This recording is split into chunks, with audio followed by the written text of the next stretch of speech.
Welcome, everyone, to episode 22 of Popcorn Peeps, the podcast in which we venture through the Hollywood Reporter's top 100 films of all time and give our thoughts along the way. This episode is dedicated to the 1957 courtroom drama, 12 Angry Men, directed by Sidney Lumet, featuring such actors as Henry Fonda and Lee J. Cobb. My name is Jordan Costa, and as usual, I am joined today by eyewitness Sara Alexander. Not guilty. Honorable Judge Christopher McMullen. Never know what to say. Hi, everybody. And the defendant, Craig Moore. I'm reasonably doubtful. See, sometimes. Most of the time. What did you guys think of 12 Angry Men? Yeah, that was a good movie. Yeah. I'm starting to think I'm just really biased to 1950s movies because I'm going to put this up there with On the Waterfront for me. And I like the other kind of bias. Yeah, I like that. This is a criminal courtroom drama, but solely just around jury discussion. So you don't see anything about what was presented in trial. It's just these people working through what was presented to them. And I mean, 100% this should have been a mistrial, but I do think that this should be required viewing for everybody. Is that your official opinion as a lawyer? This would have been a mistrial. You can't... Sara's not a lawyer. Sara cannot give legal advice. Give legal advice, but you cannot have a member of the jury finding out the neighborhood where the defendant lives, walking around, buying a similar knife. Like, all of that would have resulted in a mistrial for this. Oh, really? Chatting with people. Yeah. Did you guys get Reservoir Dogs vibes, given the fact that we didn't see the crime or anything regarding the trial, but you see just the aftermath and you build your narrative as you go? I thought that was a cool parallel. Interesting. I didn't pick that up, but yeah, that's good, Jordan. You're smart, Jordan. Yeah. I didn't relate the two films together, but I did get the same kind of enjoyable sense that I got out of Reservoir Dogs, of everyone being kind of locked in the same room together. Well, there was only maybe, 3 sets in this whole movie, right? There was very briefly at the beginning, you saw them leaving the courtroom. Then almost everything happened in the one room around the table, and there was the bathroom. And then 20 seconds at the end as they said goodbye. It was all very contained, and you could tell these men were stuck in this sardine can together trying to sort this thing out. It was really well done. They paid for a director, actors, and an editor. This was bare bones, and it just goes to show that you can create some really cool art without $1 million, $2 million, $5 million budget. What I think is most interesting about the films from this era is they can't rely on crazy special effects or masterfully recorded scores to catapult them to success. You have to rely on clever writing and good acting. And as a result, I think this film has both of those components necessary to remain fun as a watch in 2021 and extremely relevant from a political kind of social culture perspective. Prior to doing Popcorn Peeps, we had a couple pilot ideas going around for shows, and we talked about cancel culture. And I thought this was really reminiscent of that, where someone hears something so kind of outlandish or damning that they just immediately cut somebody off and they're not willing to hear a second side of the story or consider that may not be the full picture. Just like the jurors do at the beginning of this film. There's 11 guilty just because of what they heard in the courtroom. And despite the fact that all of that stuff gets picked apart, they're not willing to go the extra mile to really pull the story apart to get the details. They're just willing to look at it at first glance and make a decision. And that's why I think most of us should watch this movie if we haven't seen it yet, especially today. I think it's just as relevant. Yeah, and there's one interesting part to note about that when you're comparing it to cancel culture is the hero, the quote-unquote hero in this story, isn't a guy who was certain that the defendant was not guilty, that he was innocent of the crime, but he just didn't know and wanted to bear out the facts and see where the facts led him. The hero was just a curious person who wanted to talk about what went down. I think that also is helpful to show the different argument styles that people come from, and it's great seeing everyone's options out there. So his take on it was just to ask questions, make people question why they have that belief. And I think that it does make you realize that whatever you're looking at it, you're obviously seeing it with your own implicit bias, and that's what's coloring the picture of how you're responding or interpreting a situation. And I do think the whole concept of guilty beyond a reasonable doubt is really challenging for a lot of people to understand what that means. The other flip side is most things are judged in civil on a balance of probabilities,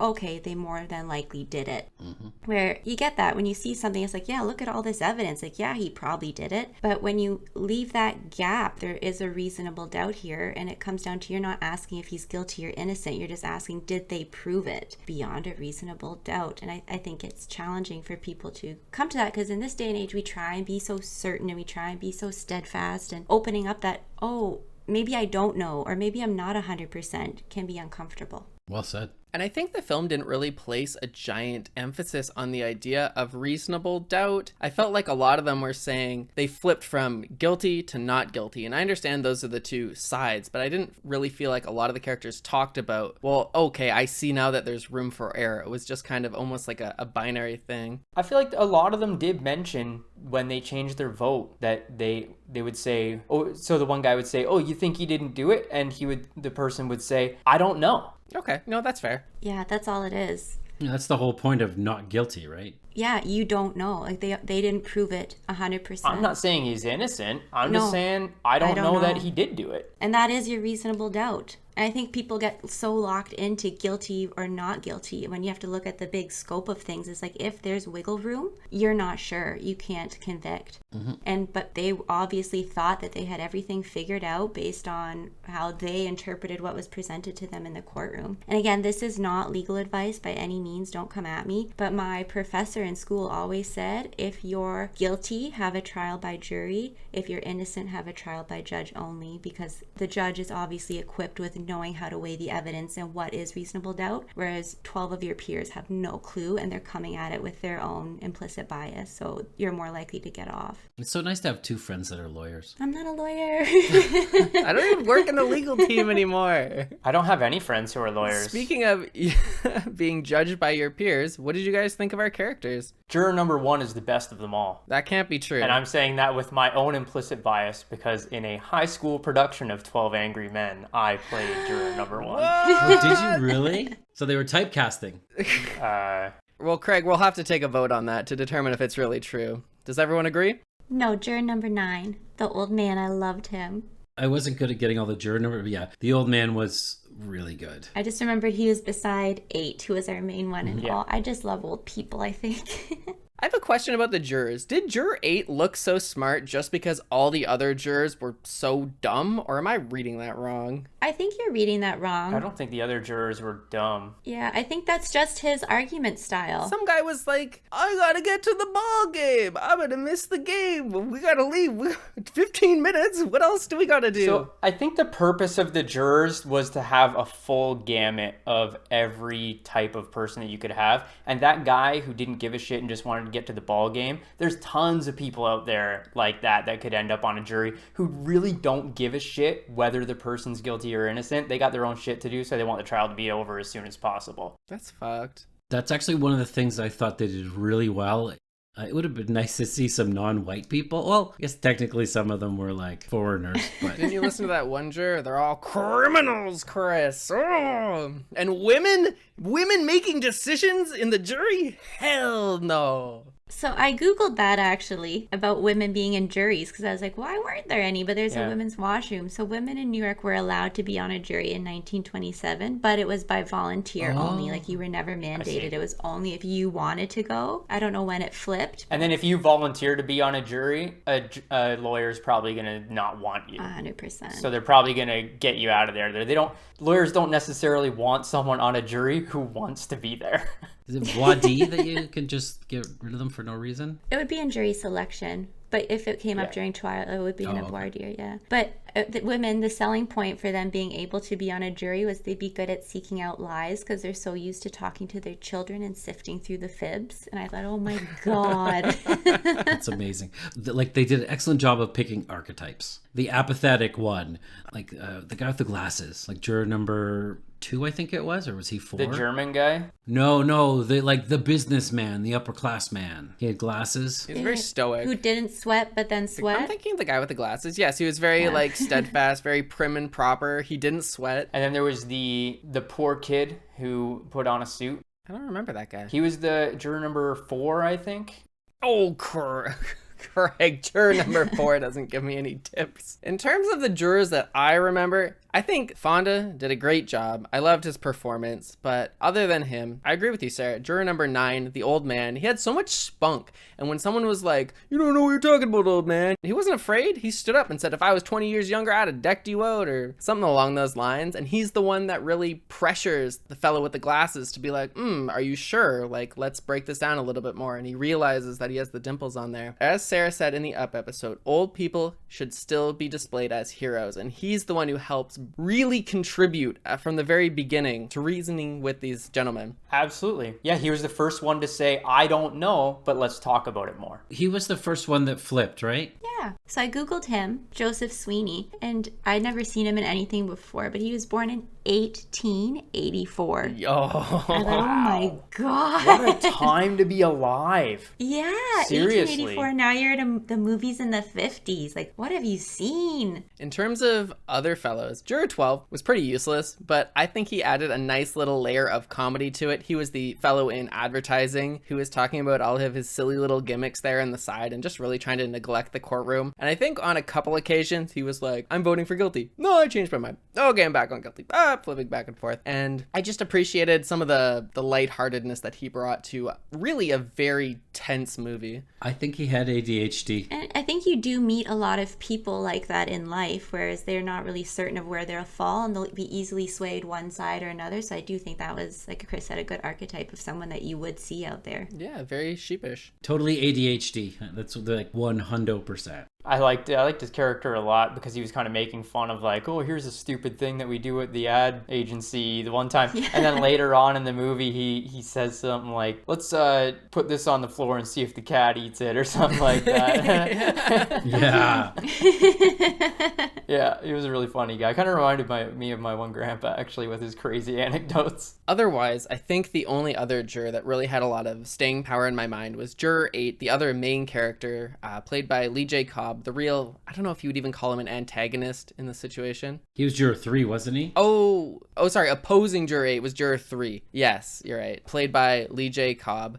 This was the only real point in the film that I thought that I was kind of being taken out of the experience a little bit. I thought the fact that he remained so steadfast in his stance despite the fact that all of the evidence had been pulled apart just because he was relating back to his own relationship with his son. I completely understand what the writers were trying to do, but the fact that he would sentence this man to death when it's so obvious now that there is doubt just because he's so frustrated with his own relationship felt really inorganic. And I think that having that as the final nail in the coffin, the big swell at the end of the film, really made the ending of the film not nearly as exciting as it could have been.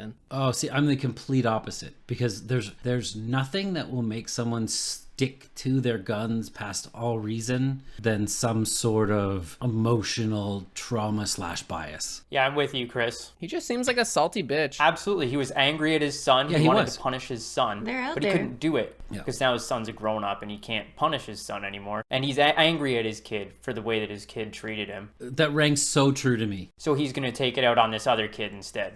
I don't know. I feel like having a relatable villain is really important in cinema, and I just felt like I could not get behind what this guy was throwing down. And maybe that's just a me issue, and that's not an issue with everyone. Clearly, this film is extremely well regarded, so a lot of people obviously liked the ending who weren't me. But I just felt like with a film that did so much right, this was the only thing I could really pluck out and be like, if I were to redo this, I would tweak this part.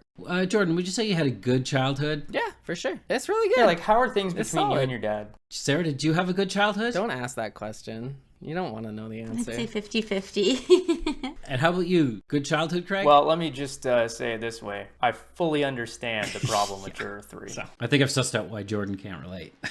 Because I had a loving family. Thanks, Mom and Dad. I appreciate it. The story that he brings up is that finally his son slapped him. So the fact that a son can be violent towards the father, I think it just kind of locked in there for him. Like, this could have been me. Like, how dare this son treat his father that way? Like, that's just where he was focused in on and doubled down the whole time. Even when he was caught out. Yeah, after how many years of him beating the hell out of his son, I and then think his he son 100% finally turned saw around himself. and was like, yeah, well, you know what? Fuck you, Dad.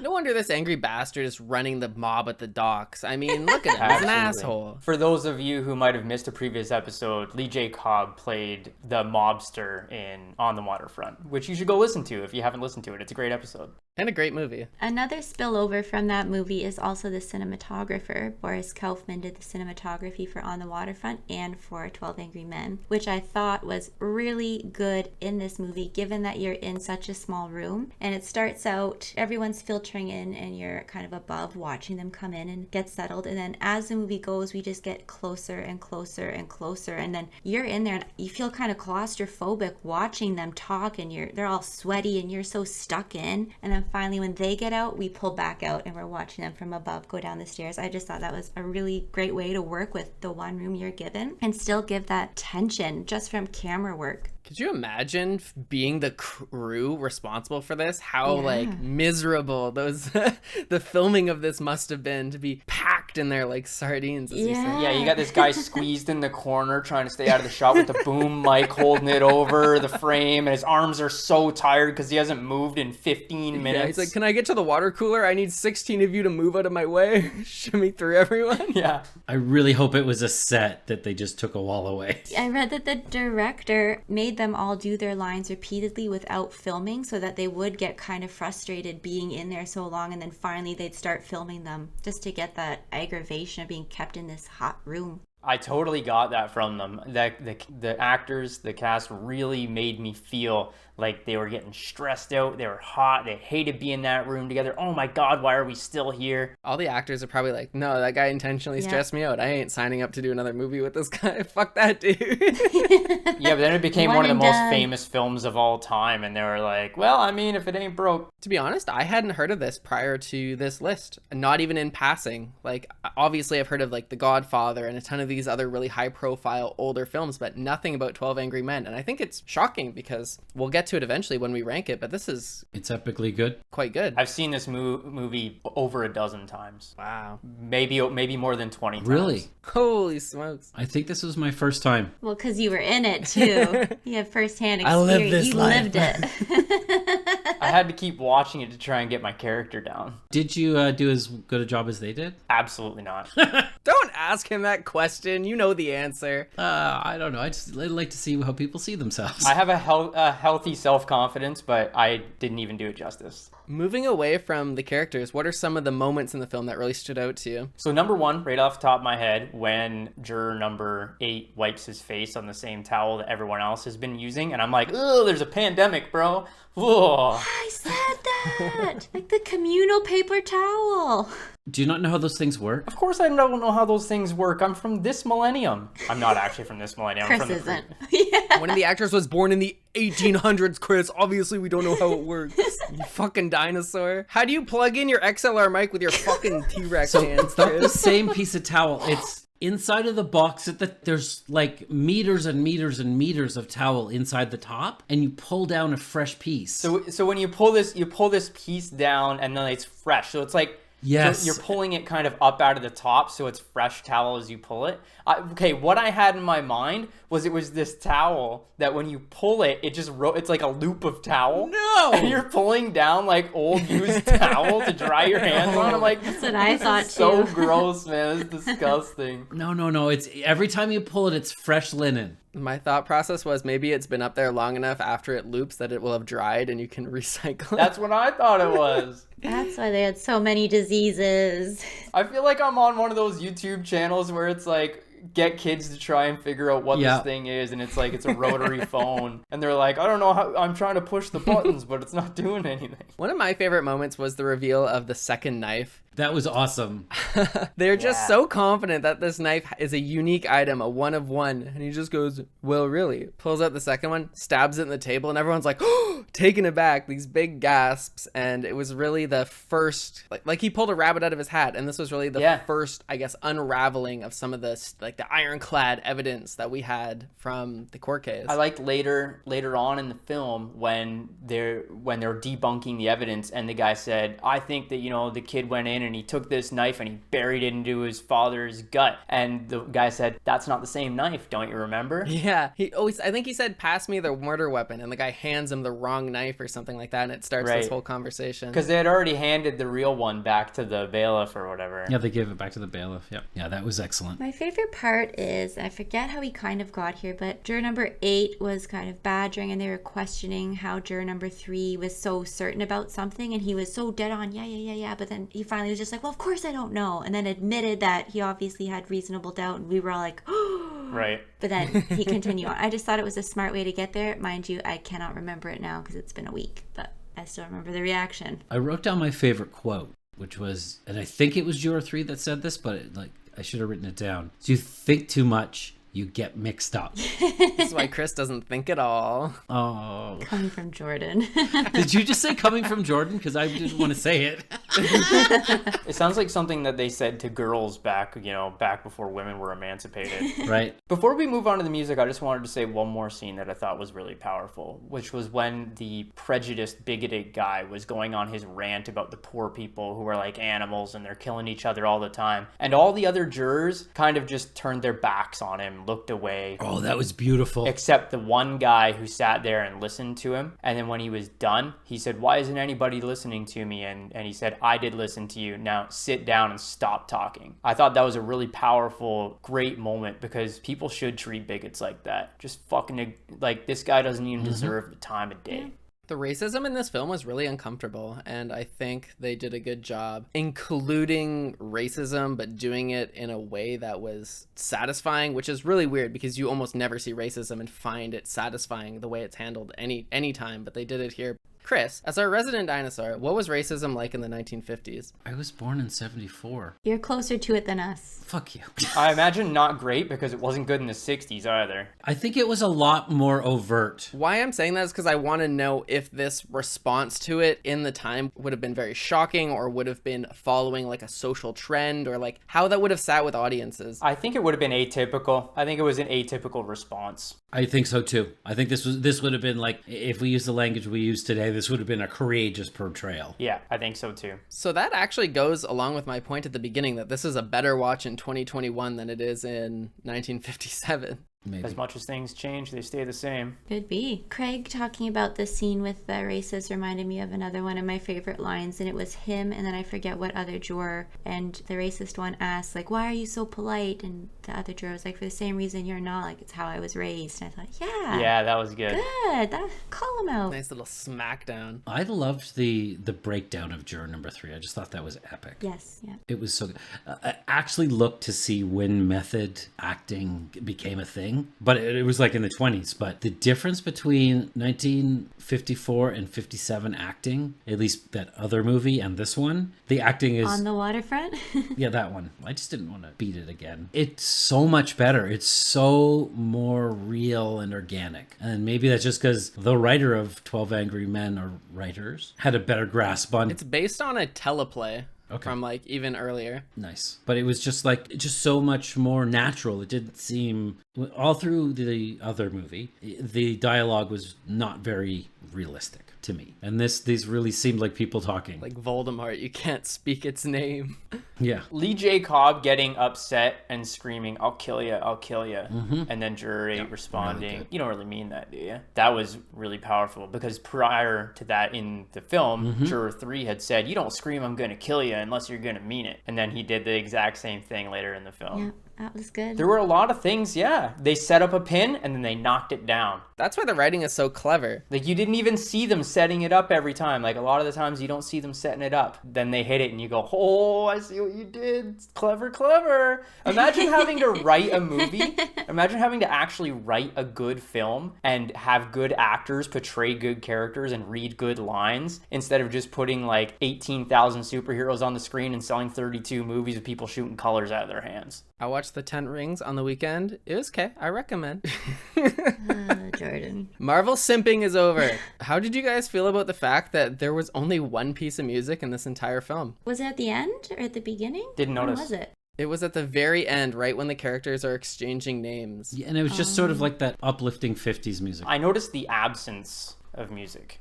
I like that there was no music because it made you feel like you were sitting in that room with them. I feel like if they would have added background music, it would have felt cinematic, but not realistic. And I think the choice to not go with music, especially because, not to be rude, but any music from the 1950s, the recording technology was shit, and I think it wouldn't have sounded good, and it wouldn't have aged well, but not including music. Silence is silence. That don't change. And so that as a directorial choice, I think was really, really smart. And as such, I'm even going to say this is a good OST, despite the fact that it was 2 minutes and 43 seconds long. Still better soundtrack than Slumdog. I think I'll fight you later. You know what? The lack of music did definitely increase the feeling of stress, the conveyance of the pressure that they were under, the feeling of being trapped in that room. It was wonderful. It was a great decision. Yeah, it was good. And I didn't actually realize that's what was happening, but when I look back, I'm like, oh yeah, I get it. There was nothing. You got the storm, you got the thunder, but so good sound engineering, but there was no soundtrack. Silence is powerful. Yeah. And I think, like, have you ever been in a room where there's like a couple seconds of awkward silence and it feels like it lasts an eternity? I think the use of silence in this film is the reason why a lot of it feels so stressful and so tense. And you don't even know why until you think about it later on. You just feel it as you're seeing the film. That's so smart. There's one other thing I don't want to miss. 50% of this movie happened in my head, right? How so? When I think about this movie, I think about like the son and the father. Like I visualize it. The son and the father fighting and the old man downstairs and the L train with the woman looking across. All that stuff Yeah, you're trying to picture it in your head. Like, what would I think? I don't have to. It is literally part of the experience for me. When I reminisce, like when I think about the movie, that imagery is part of it. That's where Chris also imagined the good ending to Amadeus. Sorry, I'm being really mean to you, and I just need to stop. I'll shut up now. It's hilarious. But you're actually right. You're 100% right. It paints this such a vivid picture that they don't need to show you. And the fact that they don't show you makes it better because they put the pieces there for you to build that set yourself. And again, that's why it feels like you're in the movie because there's no flashbacks. There's no like Family Guy style flashback where you see like the thing happening. No, you have to build that. That's a great point, Chris. I didn't even think about that. They don't cut back to the trial to show us the cross-examination. They talk about what came out of the cross-examination. And then they talk about, well, how come that lawyer didn't ask that question? Well, maybe he was a shitty lawyer. Or maybe he was a lawyer with 58 other cases they needed to try today because he's a civil defender and he didn't have time to ask all these questions or think of that. They did such a great job of explaining what happened. It's like in, again, Reservoir Dogs. We didn't see the robbery. We didn't see really anything that happened, but we feel like we did. It was we joked that it was the best bank robbery we never saw. And this is the best murder that we maybe never saw, but possibly also didn't happen. Sometimes maybe, but we're not sure. Before we started today, I'm like, we're all sure he didn't do it, but I'm not sure he didn't do it. Oh, I'm okay. I have reasonable doubt. I don't think he did. That's a good question. We should go around. Do you? Like, not reasonable doubt, but like, just take it aside. You have to pick one or the other. It's a binary choice. He probably did it, but if you're doing your job, you cannot vote him guilty. But he probably did. I don't feel like he did. I think there was too much stuff. Cut and dry. You're like, he probably did it. Sarah, where do you fall? My thing is, a lot of what we saw from the jury also probably would never be allowed because there was a lot of hypothesizing and building their own interpretations versus just looking on what was presented to them. And I mean, I'd have to say, I don't think I can say one way or another. I'm going to say there wasn't enough there. What do you think, Craig? It is not the responsibility of the defense to prove innocence. It is the responsibility of the prosecution to prove guilt. And I don't believe that the prosecution adequately proved guilt. Oh, I agree 100%. That's not the question I'm asking. I'm asking you personally. You're looking for a definite. Yeah, my moral compass tells me that if the prosecution didn't prove guilt, then I have to say he didn't do it. I'm not talking about all that abstraction. I really don't think he did it. I think he's actually innocent. No, he probably did it. Based on what, beyond a reasonable doubt, I cannot say guilty. I think you say it. I think you say not guilty. It's not that he didn't do it. It's that we can't put him to death based on what we know. It's not, though. You actually think he's innocent? Mm-hmm. I mean, maybe. I don't think it matters. And I bet if you guy who asked the guy who wrote the play, if you could dig him up and ask him whether or not the defendant did it, he would say, "I never wrote that into the play. That's not the point of the play." I get where Chris is coming from. I understand. So somebody else randomly broke into an apartment building, walked up the stairs, broke into the old man's apartment, stabbed him with the same knife that his son had previously bought, then left it there and ran away. A random act of targeted violence. No, I thought maybe it was one of the friends. You don't know if the old man had enemies. You know, maybe you watch an anime a little bit too loud and your neighbor goes, "Fucking that bastard keeps watching these cartoons at 3 a.m. Oh my God. And he goes, "I fucking had it. Got my knife that I got at the corner store and I'm gonna fucking stab that man." Jordan. You don't know, he could have enemies. I'm gonna wait for the L train to come by so no one can hear him scream. I think this is a lost cause. Also, the old man deserved Moot it. point. Even if he did it. I mean, yeah, but that's a different can of worms. Anarchy. One thing quick I wanted to point out was just that I thought this movie as a courtroom drama was one of the most relatable, because for most of us here, we will be on the jury side of things. It would never be as a lawyer or a defendant. So when that's the focus of your movie, I do find it hard to relate to. But when you're a jury trying to work through a problem like this, I thought that was super interesting, because that's where most of us will land.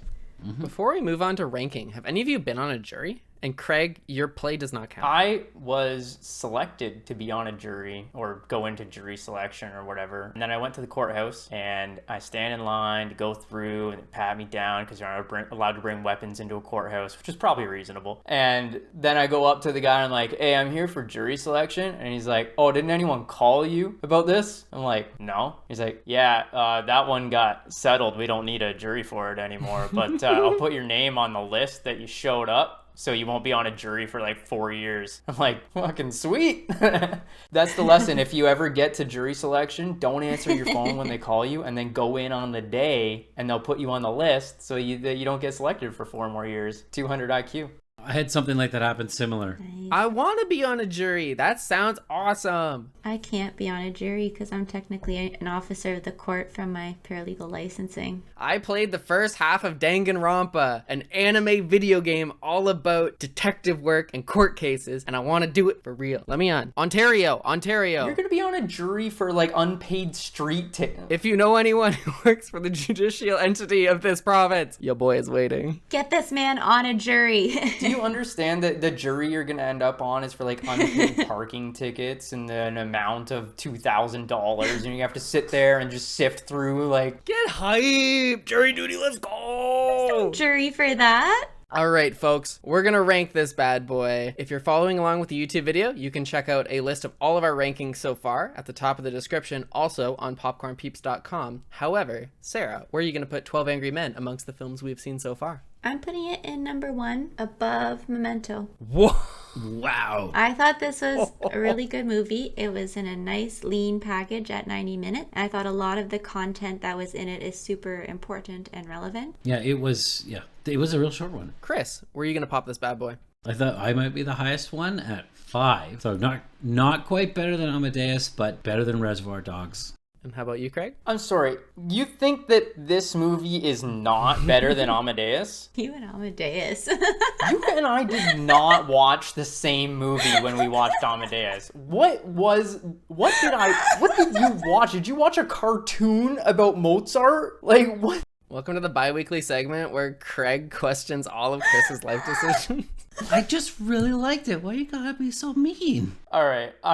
You want me to place this thing again? I have wisdom on my side. Someday you'll understand. Wisdom and intelligence are different stats. All right, so where I'm going to place this on the list? Well, pretty simple place. This movie and On the Waterfront both star Lee Jacob, and this beats out On the Waterfront as the best film that he appears in. This is number 1 on my list by far. It's so good. Wow. I'm surprised. That's like I'm Still can't get over that Chris put this below Amadeus. I really liked Amadeus. It's unbelievable. It was 4 hours. It wasn't 4 I hours. liked It was it. 3 hours and 8 minutes. It felt like 4 and a It felt half. like a lifetime. I really liked it. I'm sorry. Is the music done yet? No. Is the music done yet? No. Is the music done yet? No. Here's your Academy Award. I love the music part. I am gonna I gotta calm down. I'm getting a little too squirrely here. I'm gonna place this movie at 4th underneath On the Waterfront. I think if you think this film is better than On the Waterfront, you're trolling, but it is better than Inception. Oh, Jordan, can we all agree that that's a trash take? No, it's right below On the Waterfront. I have On the Waterfront at 4. This is 5. The reason I put On the Waterfront at the top was because it made me ask myself interesting questions. And this movie did the same, but I think it did it better. Infinitely better. Like 10 places better. 12 places? That's what my thought was too. Chris, what are we watching in episode 24 of Popcorn Peeps? Very, very excited about the 1984 version of Ghostbusters. Ba-da-bam-bam-ba-da, Thank you. I couldn't bring myself to do what I wanted to.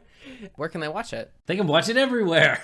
It's on Crave Stars, on Stars, and Netflix. So if you don't have Netflix, I can't help you. I'd like to extend a special thank you to our supporters on patreon.com. If you would like to support the show, there's a link at the top of the description of the YouTube video, as well as on popcornpeeps.com. But special thank you to Travis Laporte, Jim Wamsley, Ryan Saranen, Frank Costa, Sarah Renier, Tyler Laporte, and Dick McTitty. Good every time.